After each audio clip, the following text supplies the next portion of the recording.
Hello बच्चों, आइए प्रश्न को पढ़ते हैं। प्रश्न यह है, निम्नलिखित संयुक्त कथनों के निषेधन लिखिए।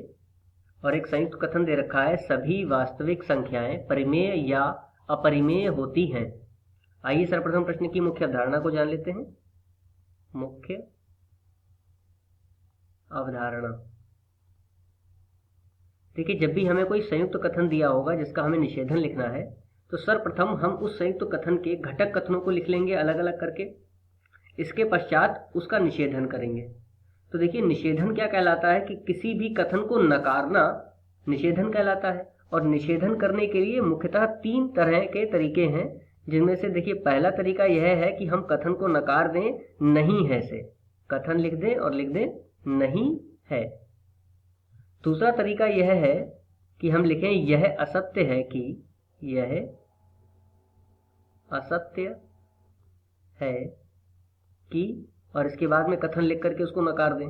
तीसरा तरीका यह है कि हम लिखें यह वस्तु स्थिति, यह वस्तु स्थिति नहीं है कि, नहीं है कि, और इसके बाद में कथन लिख करके इसको नकार सकते हैं। तो आइए इस मुख्य अवधारणा के आधार पर प्रश्न को हल करते हैं। प्रश्न में दिया गया है, सभी वास्तविक संख्याएं परिमेय या अपरिमेय होती हैं। तो देखिए, या संयोजक शब्द से ये यहाँ पर 2 घटक कथनों से जुड़ा हुआ एक संयुक्त कथन है। तो इनको हम अलग अलग करके लिख लेते हैं। मान लेते हैं पहला मुख्य इसका घटक कथन P से प्रदर्शित करते हैं और लिख देते हैं इसका घटक कथन सभी वास्तविक संख्याएं, वास्तविक संख्याएं परिमेय होती हैं। संख्याएं परिमेय होती हैं। अब देखिए, ये तो इसका पहला घटक कथन हो गया। दूसरा घटक कथन यदि हम लिखें, उसको Q से प्रदर्शित कर लेते हैं। तो यहां पर लिख लेंगे इसका दूसरी घटक कथन, जो कि हो जाएगा सभी वास्तविक संख्याएं, सभी वास्तविक संख्याएं अपरिमेय होती हैं।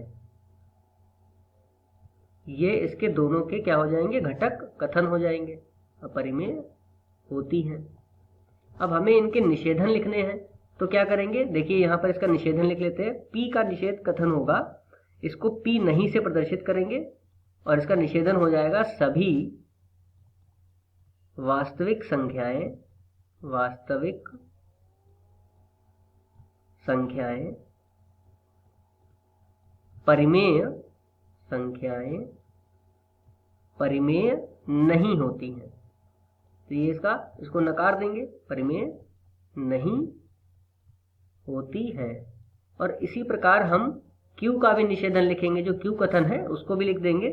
तो इसको लिखेंगे Q नहीं है से प्रदर्शित करेंगे और लिख देंगे सभी वास्तविक संख्याएं, सभी वास्तविक संख्याएं अपरिमेय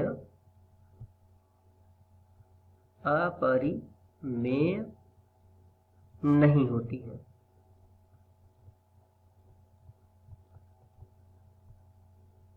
ठीक है। अब देखिए, यदि हम इनको मिला करके लिखें तो अगले पृष्ठ पर, अब क्योंकि ये संयोजक शब्द से जुड़ा था तो इसका प्रतीकात्मक क्या हो जाएगा, हमें लिखना है निषेध। अब देखिए, P और Q में या संयोजक शब्द था, तो इसको प्रतीकात्मक रूप में हम लिख सकते हैं P या Q। या को इस प्रतीक से प्रदर्शित करते हैं। तो P या Q का निषेध लिखेंगे, जो कि बराबर होगा P नहीं और का प्रतीकात्मक यह होता है, Q नहीं से प्रदर्शित होगा। ठीक है। और इसको लिख देंगे हम इस प्रकार से। इसका कथन क्या हो जाएगा, सभी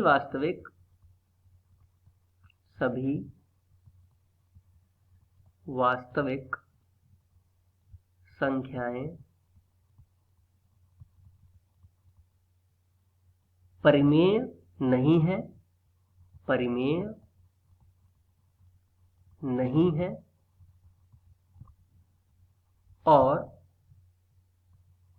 वास्तविक संख्याएं और सभी वास्तविक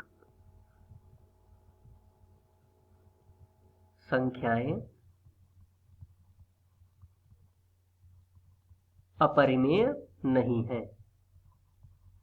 अपरिमेय नहीं है। मुख्य अवधारणा के आधार पर यह दिए गए प्रश्न का उपयुक्त उत्तर है। आशा करते हैं आपको समझ में आया होगा। धन्यवाद।